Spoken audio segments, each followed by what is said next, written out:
So my question is, do I broaden or do I niche? What's the why behind that? Just look internally and ask yourself, what am I really good at?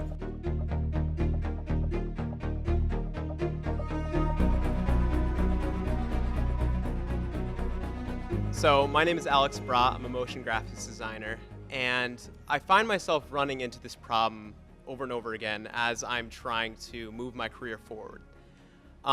I see a lot of different styles and a lot of different ways to go with motion graphics, but I'm not sure, should I expand out and learn a bunch of different styles and a bunch of different platforms, or should I focus on just one and really hone in on that and make that one the best? You kind of have your eye on this new generation that's coming in that may be pushing against you, and you might feel some sense of job insecurity, and you're looking for some kind of insurance against that. So I think it's upon you to continue to think about how you can advance yourself, grow internally and outside in the event that you do get laid off or that the company gets totally destroyed. So I think you're asking the right kinds of questions. Now let's talk about where you think your strengths are. Without going too deep into it, just look internally and ask yourself, what am I really good at? What I don't want to do is have you start competing against everybody, because then you won't be good at anything. I think the best insurance against losing your job, having job security, is to get really well known for something. And I look at you and you're like, oh, interactive animation might be hot, or Cell's really hot right now, I'll just do that. And you're gonna be chasing your tail. Do something that you're passionate about, build on your strengths, and then you can start to add supplemental skills. Everything that Chris shared with you, I think, is valid to a point, because here's the way to think of it. Fast forward into the future, 5 years from now, and you're saying, we're awesome at interactive animation. And then a client looks at you and says, yeah, I've got 10 other shops that are better than you.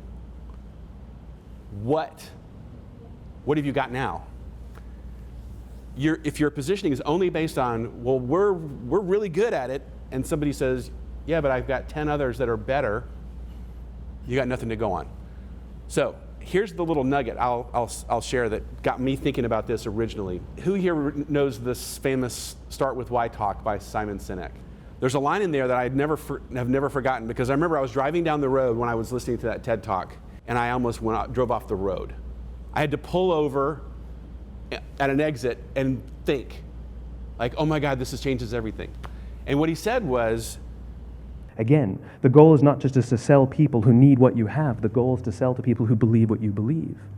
So I know that sounds very esoteric, but I think to your question in terms of where you're heading, why even do interactive animation?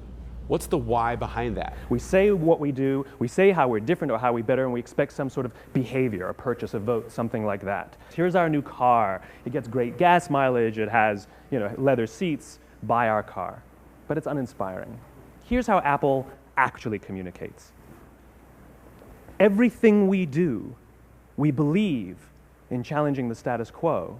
We believe in thinking differently.